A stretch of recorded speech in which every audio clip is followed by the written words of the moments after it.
Logarithm 4.2। তো আজকের এই ক্লাস আমরা লগারিদমের বেসিক কিছু বিষয় আর এই কয়েকটা সূত্র যেগুলো লগারিদম 4.2 করতে গেলে আমাদের প্রয়োজন পড়বো এইগুলো কমপ্লিট করব। প্রথমে যদি আমরা 1 নাম্বারটার দিকে তাকাই, এটাতে আমাদের লগ নিচে x দিয়েছে, সাথে 1 দিয়েছে, ইজ ইকুয়াল টু 0 লিখছে। আমরা এইখানে যদি খেয়াল করি লগের নিচেই এক্সটা লেখা, এটার আমরা ভিত্তি বলি। মূলত এটার নাম হইতেছে এক্স ভিত্তিক লগ। বুঝছি, এই জিনিসটার নাম কি? ভিত্তি। তুমি যদি লগের দিকে খেয়াল করো, লগের 3টা জায়গায় তুমি মানের দেখা পেতে পারো। ধরো এটা একটা আমাদের লগ লিখলাম, এখানে তুমি একটা মান পেতে পারো, ধরো এক্স, এখানে পেতে পারো এম, এখানে পেতে পারো এ। মানে এই আকারে আমাদের লগ থাকে, 3 জায়গায় তুমি মানের দেখা পাইবা। এই নিচেরটা আমরা ভিত্তি বলি। সবসময় এটা অঙ্কে থাকতেও পারে, নাও থাকতে পারে। ঠিক আছে, এটা এমন বাধ্যতামূলক কিছু না, এটা থাকতেও পারে, নাও থাকতে পারে। কিন্তু এটা থাকলে আমাদের অঙ্কে কিছু নিয়ম এদিক সেদিক হইতে পারে। তো আগে এটা দেখি, তারপরে এই বিষয়ে আমরা কথা বলতেছি। লগ এটা যদি থাকে, থাকলো ভালো কথা, যদি নাও থাকে কোনো প্রবলেম নেই। লগ 1 থাকা মানেই 0, লগ 1 মানেই কত? 0। এটুকু তুমি মনে রাখবো, মাথায় একদম ফিক্সড করে দিবা। Log 1 is equal to 0, log 1-এর মান কত? 0। শেষ, এইটুকুই সূত্র। কিন্তু এইটুকুই আমাদের অনেক জায়গাতে ব্যবহার হইব। পরেরটার দিকে তাকাই, এবারই আমাদের নিচের ভিত্তির প্রয়োজন আছে। যদি আমাদের নিচের ভিত্তি এবং লগের সাথে যেজন আছে, এই দুইজন দেখছি যদি সেম টু সেম হয়, মানে একই মান হয়। ধরো এইখানটাতে তুমি লিখে দিলা লগ, এখানে দেওয়া আছে 7, এখানটা তো দেওয়া আছে কত? 7। তাহলে এইটুকু অংশের মান অবশ্যই 1। যদি আমাদের নিচের ভিত্তি এবং লগের সাথে যে মানটা থাকে, এই দুজন দেখতে সেম সেম হয়, তাইলে এই লগের মান কত? 1। 2 নম্বর শেষ। 3 নম্বরটার দিকে তাকাই, এটাতে ধরে যে এই মানটার দিকে যদি আমরা তাকাই, এইখানে নিচে একটা ভিত্তি আছে, সামনে একটা মান আছে, তার উপরেও একটা আছে। এটা হচ্ছে মূলত আমাদের পাওয়ার বা সূচক। পাওয়ার বা কি? সূচক। এই জিনিসটা আমাদের লগের সামনে গুণ আকারে চলে যেতে পারে।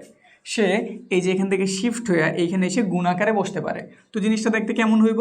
এ লগ নিচে ভিত্তি এক্স সাথে এম। আমাদের এটা যেই কথা, এটা ঠিক একই কথা। তো কোন অঙ্কে এমন হইতে পারে আমাদের এটা থেকে এটি তৈরি করা লাগবে, আবার কোন অঙ্কে এটা থেকে এটা করা লাগবে। তো মাথায় একটু রাখবা যে যদি আমাদের উপরে কোনো ঘাত বা পাওয়ার থাকে, ওটা করে এসে পরে লগের সামনে গুণ আকারে। আবার যদি সামনে কেউ গুণ আকারে থাকে, তাহলে তুমি চাইলে কি করতে পারবা? একদম উপরে পাওয়ার আকারে নিতে পারবা। বুঝতে পারছি? এবার পরেরটার দিকে তাকাই, লগ নিচে ভিত্তি দেওয়া আছে এক্স, তার সাথে এখানে 2টা মান দেওয়া। কয়টা মান দেওয়া? 2টা। এম এন তারা গুণ আকারে আছে, তারা কি আকারে আছে? গুণ। যদি আমাদের গুণ থাকে, যেমন এটাই লগ, এখানে এক্স, এখানে দেওয়া আছে এম এন, গুণ যদি থাকে তুমি তাদের আলাদা করতে পারবা। কিভাবে? একবার প্রথমে এম লিখবা, তারা কি গুণ আকারে আছে না? গুণ থাকলে তুমি প্লাস চিহ্ন দিবা। আবার তুমি লগ লিখবা, মানে বলতে পারো তুমি গুণ করতেছো। তুমি কি করতেছো? গুণ। কিন্তু একটু বেশি জিনিস আছে, এইখানে গুণের পরিবর্তে প্লাস চিহ্ন এসে পড়বো। এই দুটো গুণ আকার আছে, ঠিক আছে, কিন্তু তাদের পরিবর্তে এখানে একটা কোন চিহ্ন এসে পড়বো? প্লাস চিহ্ন। এই তো এটার সাথে একবার এটা গুণ হইলো, মানে এই যেটা লিখছি। তারপর আবার এইটার সাথে যে এটা, এটা এখানে হইব লগ ভিত্তি এক্স, এবার কত লিখে দিবা? এন। বুঝতে কি পারছি? তো গুণ থাকলে যদি আমি ভাঙ্গা লিখি, আমাদের লগগুলির মাঝখানে যোগ চিহ্ন এসে পড়ে। তো সেমভাবে এরকম যদি যোগের কিছু থাকে, তুমি ধরো কমন নিতে চাইতেছো, তুমি কি করতে চাইছো? কমন নিতে চাইতেছো। লগ ভিত্তি এক্স, এখানে লগ ভিত্তি এক্স, এইটুকু অংশ যদি তুমি কমন নাও, এখানে এম পাইবা, এখানে এন পাইবা, লিখলা।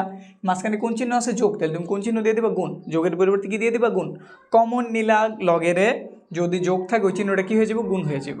তো ভাগেরটাও দেখি সেম ফর্মুলা। যেমন এটা হইলে আবার ভাগেরটা দেখাই। এই যে 4 নাম্বার হয়েছে, আবার 5 নাম্বার ভাগেরটা। লগ ধরো ভিত্তি এক্স, এখানে দেওয়া আছে এম ভাগ এন। যদি আমাদের গুণ থাকলে যোগ হয়, যদি আমাদের গুণ থাকলে যোগ হয়, তাহলে এখানে যেহেতু ভাগ আছে, তাহলে কি হয়ে যাব? বিয়োগ। আর কিছু না, শেষ, ঘটনা শেষ। যদি আমাদের এইখানটাতে কি থাকে? গুণ থাকে, আমরা যোগ দিয়ে লিখবো। যদি আমাদের ভাগ থাকে, আমরা বিয়োগ দিয়ে লিখবো। এবার ধরো তোমার কাছে এরকম কিছু একটা দিয়ে দিল লগ, ধরো এখানে দিয়ে দিছে এক্স, এখানে দিয়ে দিল এ, প্লাসের লগ এক্স, এখানে দিয়ে দিল বি, লগ ভিত্তি এক্স, এখানে দিয়ে দিল সি। এইরকম থাকলে তুমি কি করবা? তুমি একটু খেয়াল করো, এখানেও লগের ভিত্তি এক্স, লগের ভিত্তি এক্স, লগের ভিত্তি এক্স, লগের ভিত্তি এক্সের নেও কমন। এখানে তুমি কি পেয়েছো? এ লিখলা, কোন চিহ্ন আছে? প্লাস না? যদি তুমি লগ কমন নাও, প্লাস চিহ্নগুলি গুণ হয়ে যাবে, তাহলে এখানে তুমি গুণ চিহ্ন অ্যাড করো। আর যদি এইরকম আমাদের কোন চিহ্ন থাকে? বিয়োগ, তাহলে তুমি লিখে দিবা ভাগ।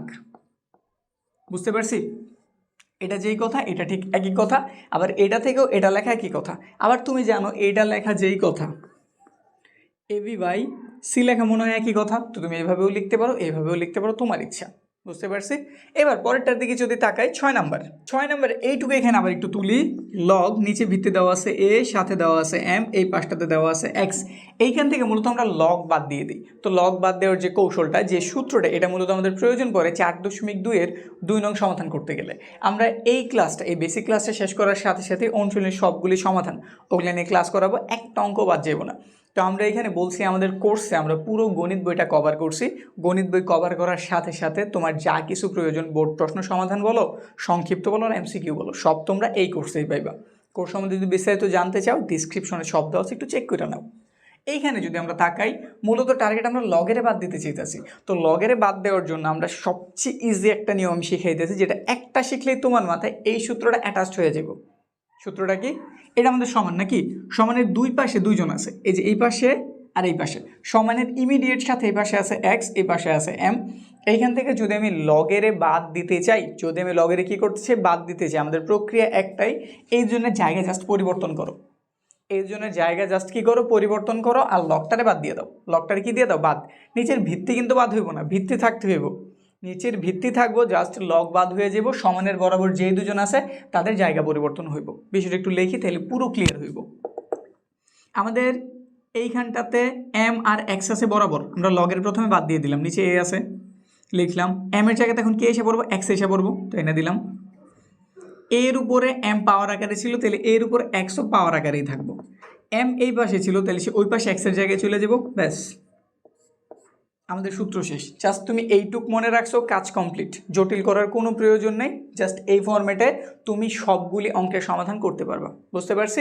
পরেরটার দিকে যদি তাকাই, এইটা আমাদের খুব বেশি একটা দেখা যায় না, কিন্তু আমাদের বইতে এই সূত্রটা যেহেতু দেওয়া আছে, তো আমরা এটার সমাধানটাও জানি। এটাতে আমাদের ভিত্তি প্রয়োজন আছে। ধরো ভিত্তির মান এইখানটাতে আমি এ লিখলাম, এইখানটাতে বি লিখলাম।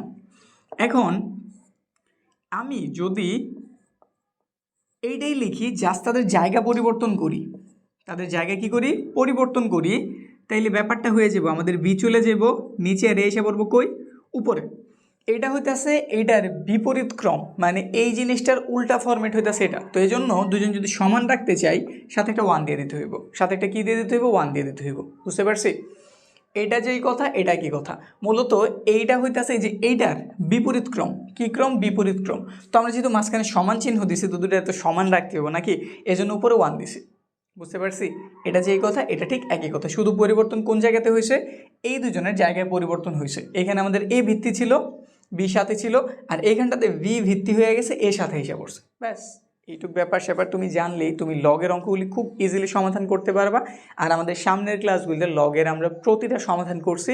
যদি পাইতে চাও, যদি সব কিছু জানতে চাও, ডিসক্রিপশনে যাও, সব কিছু দেওয়া আছে। তো দেখা হইতেছে সামনের লেকচারে।